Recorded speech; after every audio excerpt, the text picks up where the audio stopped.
Yes. Hello everyone. Today we start our topic informal organization. In last video we have already discussed formal organization. So we start our topic for formal organization. कहते हैं in formal organization every individual is assigned a specific job. कहता है while they are working at that specific job, then every individual is also want to interact to each other and also created some social groups. कहता when they create some social groups, then automatic a structure is also create in our business. This structure is called the informal organization. ठीक है, it means informal organization is not created by the managers. This organization is also created by the managers या by the employees for their personal satisfaction. Informal organization is totally depend on formal. कहते हैं जब employ formal organization में work perform करते हैं, ठीक है, तो कहते हैं फॉर्मल ऑर्गेनाइजेशन में वर्क परफॉर्म करते करते वो सभी एम्प्लॉय एक दूसरे को इंटरेक्ट करते हैं, एक दूसरे के फ्रेंड्स बन जाते हैं, और जब वो एक दूसरे के फ्रेंड्स बन जाते हैं तो ऑटोमेटिक उन सब एम्प्लॉय के बीच में एक ऑर्गेनाइजेशन क्रिएट होता है, और बेटा उसी ऑर्गेनाइजेशन को क्या बोला जाता है? इनफॉर्मल बोला जाता है। उस ऑर्गेनाइजेशन को क्या बोला जाता है? इनफॉर्मल। इनफॉर्मल ऑर्गेनाइजेशन कभी भी मैनेजर्स क्रिएट नहीं करते, कभी भी कंपनी की मैनेजमेंट क्रिएट नहीं करती है। कहता है इनफॉर्मल ऑर्गेनाइजेशन ऑटोमेटिक अपने आप क्रिएट हो जाता है, क्योंकि हर एम्प्लॉय, जैसे मान लो फॉर एग्जांपल हम स्कूल में काम कर रहे हैं या बहुत सारे टीचर्स काम कर रहे हैं, बेटा वहाँ काम करते करते अगर 2 टीचर आपस में फ्रेंड बन जाते हैं, 4 टीचर आपस में दोस्त बन जाते हैं, तो उनके बीच में जो ऑर्गेनाइजेशन क्रिएट होता है उस ऑर्गेनाइजेशन को क्या बोला जाता है? इनफॉर्मल। क्या मैनेजर या हमारे स्कूल की मैनेजमेंट ने वो ऑर्गेनाइजेशन क्रिएट करवाया हमारे बीच में? नहीं। कहता वो तो ऑटोमेटिक अपने आप क्रिएट हो गया। क्यों क्रिएट हुआ? एम्प्लॉय अपने पर्सनल सेटिस्फेक्शन के लिए, एम्प्लॉय अपने साइकोलॉजिकल सेटिस्फेक्शन के लिए ये वाला ऑर्गेनाइजेशन क्रिएट किया, ठीक है। और कहता है तो जब 2 एम्प्लॉय या 4 एम्प्लॉय या 5 एम्प्लॉय आपस में दोस्त बन जाते हैं तो उनके बीच में जो ग्रुप या जो ऑर्गेनाइजेशन क्रिएट होगा उस ऑर्गेनाइजेशन को क्या बोला जाता है? Informal organisation. इनफॉर्मल ऑर्गेनाइजेशन हमेशा किस पे डिपेंड होता है? फॉर्मल ऑर्गेनाइजेशन पे डिपेंड होता है, क्योंकि जब हम फॉर्मल ऑर्गेनाइजेशन में वर्क परफॉर्म करते करते आपस में फ्रेंड बनेंगे, देन हमारे बीच में जो ऑर्गेनाइजेशन क्रिएट होगा तो उस ऑर्गेनाइजेशन को क्या बोला जाएगा? इनफॉर्मल ऑर्गेनाइजेशन बोला जाता है। सो इनफॉर्मल ऑर्गेनाइजेशन हमेशा किस पे बेस्ड होता है? फॉर्मल पे। तो यहाँ तक सबको क्लियर होगा इनफॉर्मल होता क्या है?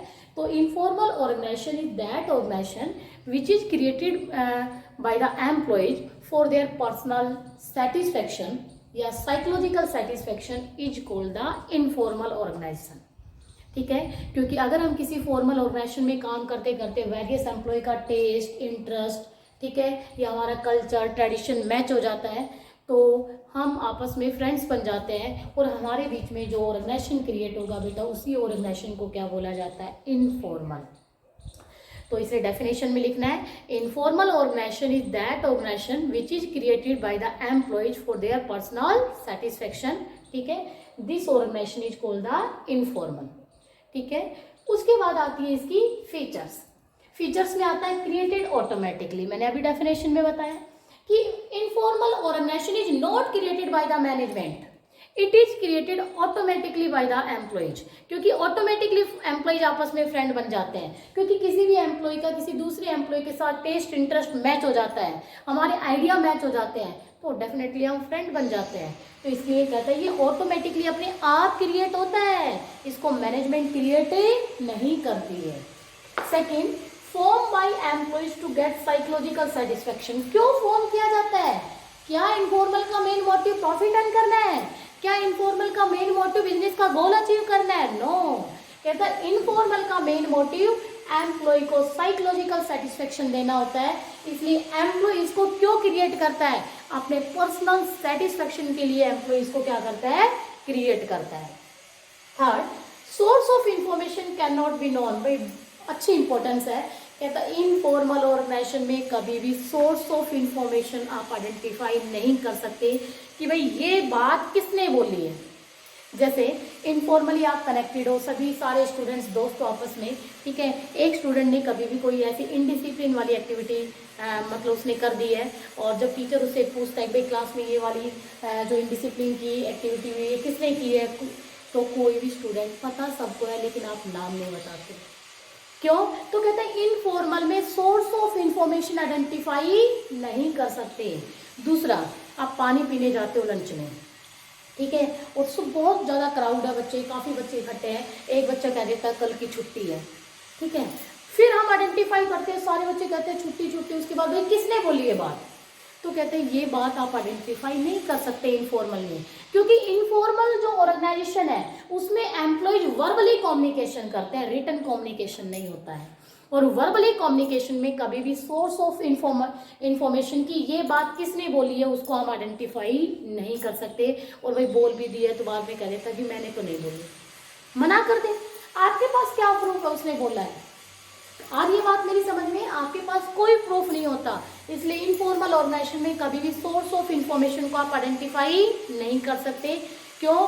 क्योंकि ये ओरल फॉर्म में होता है, ये रिटन फॉर्म में नहीं होता, और बेटा ओरल का कभी कोई प्रूफ ही नहीं होता है। यहाँ तक सबको आ रहा है समझ में? नेक्स्ट आगे कहता है informal organization depend on formal, ये मैंने आपको पहले बता दिया, क्योंकि जब फॉर्मल ऑर्गेनाइजेशन होगा देन वहाँ पर एम्प्लॉय वर्क परफॉर्म करते हैं, और वहाँ एम्प्लॉय अपने पर्सनल सेटिस्फेक्शन के लिए ग्रुप क्रिएट कर लेते हैं, फ्रेंड्स बना लेते हैं, देन जो ऑर्गेनाइजेशन क्रिएट होगा तो वो कौन सा होगा? Informal. So informal totally depend on formal. बेटा these are the features of informal organisation, clear? Yes. उसके बाद आता है मेरिट्स। मेरिट्स में आता है फास्ट कम्युनिकेशन, कहता है इनफॉर्मल ऑर्गेनाइजेशन में फास्ट कम्युनिकेशन होता है, क्योंकि यहाँ स्केलर चेन फॉलो नहीं होती है, और जहाँ स्केलर चेन फॉलो नहीं होती है तो भाई आप बहुत फास्ट इंफॉर्मेशन क्या कर देते हो, सेंड कर देते हो। जैसे मैंने अगर क्लास में कोई एक बात बोली है तो आप फटाफट दूसरी क्लास क्या हो जाती है, बात पहुँच जाती है, ठीक है। जैसे मैंने +2 C1 और C2 का एक ही पेपर बना दिया, यस या नो, एक पेपर बना दिया, भाई मेरा थर्ड लेक्चर मान लो 12th C1 में आ गया, 12th C2 में आ गया, और फोर्थ लेक्चर मेरा आ गया 12th C1 में। थर्ड लेक्चर में मैं क्या करती हूँ, 12th C2 में मैंने टेस्ट लिया, मैंने कलेक्ट किए आंसर सीट, और आंसर सीट कलेक्ट करके जैसे ही मैं 12th C1 में पहुँची उससे पहले कोई एक बच्चे ने क्वेश्चन पेपर अवेलेबल करा दिया। सोचो, इसका मतलब होता है कि कितना फास्ट कम्युनिकेशन है, क्योंकि यहाँ कोई सीनियर सबॉर्डिनेट नहीं होता, यहाँ कोई स्केलर चेन फॉलो नहीं होती, इट मीन्स यहाँ फास्ट कम्युनिकेशन होता है, ठीक है। सेकंड बात, फुलफिल सोशल नीड्स, कहता है बेटा इनफॉर्मल ऑर्गेनाइजेशन का मेन मोटिव अपने एम्प्लॉयज को साइकोलॉजिकल सेटिस्फेक्शन देना है, ये सोशल नीड्स को फुलफिल करता है, ये ऑर्गेनाइजेशन के गोल को इग्नोर करता है। एक बात बताओ, आप दोस्त क्यों बनाते हो? अपने पर्सनल सेटिस्फेक्शन के लिए। हम उससे घंटों घंटों बात करते हैं तो हमें क्या मिलता है? हमें एक पर्सनल सेटिस्फेक्शन हमें मिलता है, हमें अच्छा लगता है उसके साथ बात करना। तो इनफॉर्मल ऑर्गेनाइजेशन का मेन मोटिव सोशल नीड्स को फुलफिल करना है, अपने पर्सनल सेटिस्फेक्शन को फुलफिल करना है, ऑर्गेनाइजेशन के गोल को फुलफिल करना इसका मोटिव नहीं है। थर्ड, करेक्ट फीडबैक, ये बात करेक्ट है, कहता है इनफॉर्मल ऑर्गेनाइजेशन से हम फीडबैक करेक्ट ले लेते हैं। इट मीन्स अगर टॉप लेवल ने कोई पॉलिसी अडॉप्ट की है and the top level is also want to take a feedback from lower level, top level directly अगर लोअर लेवल से फीडबैक लेगा तो लोअर लेवल अथॉरिटी के कहीं ना कहीं डर से करेक्ट फीडबैक नहीं देता है। लेकिन फ्रेंड्स बन के, अगर टॉप मिडल का या लोअर का फ्रेंड बन के वही बात उसे पूछता है तो फ्रेंडली बिहेवियर में वो बहुत अच्छे से वो बात बता देता है, ठीक है, और सारी बातें भी अच्छे से डिस्क्लोज हो जाती है। तो कहता है इनफॉर्मल ऑर्गेनाइजेशन के थ्रू आप एम्प्लॉयज का फीडबैक बिल्कुल करेक्ट ले सकते हो, ठीक है। जैसे मैं आपको एग्जांपल देती हूँ, समटाइम क्या होता है कि अगर कोई भी ऐसी मान लो किसी स्टूडेंट ने कोई डिसिप्लिन कर दिया, कुछ भी ऐसा काम कर दिया, मैं उससे टीचर के फॉर्म में पूछती बताओ ये कैसे किया, नहीं किया, तो कोई बच्चा नहीं बताता, नहीं पता। लेकिन अगर मैं फ्रेंड बन के, ठीक है, आपसे वो चीज़ें पूछती हूँ तो उस केस में बच्चा क्या कर देता है, उस चीज़ को ईजिली से डिस्क्लोज कर देता है। तो कहने का मतलब इनफॉर्मल ऑर्गेनाइजेशन में फीडबैक क्या मिलता है, बिल्कुल करेक्ट मिलता है, ठीक है, क्योंकि फ्रेंड्स में आप सारी बातें इजीली से डिस्क्लोज कर देते हो, लेकिन अथॉरिटी के सामने आप डिस्क्लोज ही नहीं करते हो। ये थी इसकी मैरिट्स। कहता है कई बार इनफॉर्मल ऑर्गेनाइजेशन, एक छोटा सा पॉइंट हमारी बुक में दे रखा है कि कई बार इनफॉर्मल ऑर्गेनाइजेशन को हम कुछ फॉर्मल ऑर्गेनाइजेशन में कुछ बेनिफिट्स के लिए भी हम यूज कर लेते हैं। इनफॉर्मल ऑर्गेनाइजेशन को हम कुछ स्ट्रेटेजिक मैनर में भी अपने बिजनेस में क्या कर लेते हैं, यूज कर लेते हैं। तो वो कुछ पॉइंट्स थे जो मैं आपको एक बार रीड कर देती हूँ। फर्स्ट एक पॉइंट इसमें दे रखा है, एक minute, strategic use of informal organization. कहता है the informal organization can be use to get benefit in the formal organization in the following way, कि इनफॉर्मल को जब आप फॉर्मल ऑर्गेनाइजेशन में अडॉप्ट करते हो तो फॉर्मल के भी कुछ हमें बेनिफिट्स मिल जाते हैं। जैसे the knowledge of informal group can be use to gather support of employees to improve their performance. कहता है इनफॉर्मल ऑर्गेनाइजेशन के थ्रू हमें एम्प्लॉय का सपोर्ट मिल जाता है। भाई वैसे तो एम्प्लॉय आपको सपोर्ट करे ना करे, लेकिन इनफॉर्मल ऑर्गेनाइजेशन के थ्रू अगर कभी मेरे बिजनेस में कोई ऐसा इश्यू अराइज हो जाता है तो 100% मुझे एम्प्लॉय का प्रॉपर सपोर्ट मिलेगा। एक स्ट्रेटेजिक मैनर में आप इनफॉर्मल को ऐसे यूज कर सकते हो फॉर्मल ऑर्गेनाइजेशन में। Second, through grapevine important information can be transmitted quickly. कहता है अगर आपको कोई इन्फॉर्मेशन बहुत फास्ट सेंड करनी है, किसमें, फॉर्मल ऑर्गेनाइजेशन की बात चल रही है, अगर फॉर्मल ऑर्गेनाइजेशन में कोई इन्फॉर्मेशन आपको बहुत फास्ट सेंड करनी है तो कहता है भाई इनफॉर्मल वाला मेथड यूज कर लो, तुरंत इन्फॉर्मेशन क्या हो जाती है, ट्रांसफर हो जाती है।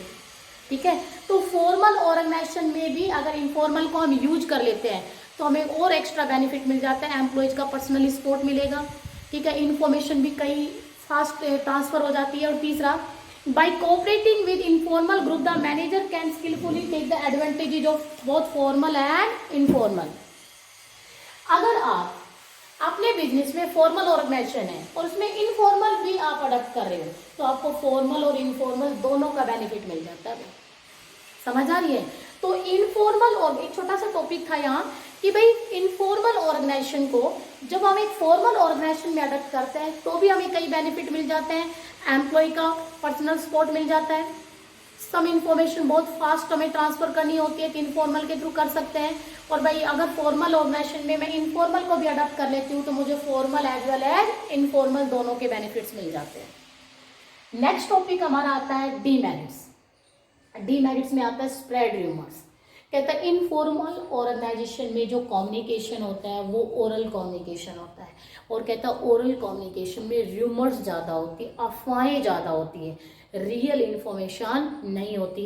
तो कहता है इनफॉर्मल ऑर्गेनाइजेशन में कभी भी इंफॉर्मेशन 100% ट्रू नहीं होती है।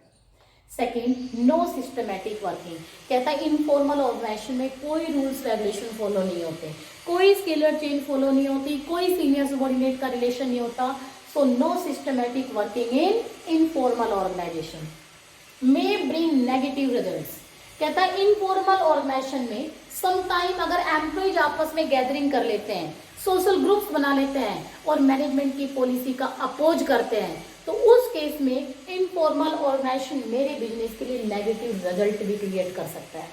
जैसे मैनेजमेंट ने कोई न्यू पॉलिसी अडॉप्ट की, कोई नई टेक्निक अडॉप्ट की और सारे एम्प्लॉयज क्या कर देते हैं, गैदरिंग करके और उस पॉलिसी या उस टेक्निक का अपोज कर देते हैं, तो उस केस में इनफॉर्मल नेगेटिव रिजल्ट भी बिजनेस के लिए क्या कर देता है, क्रिएट कर देता है।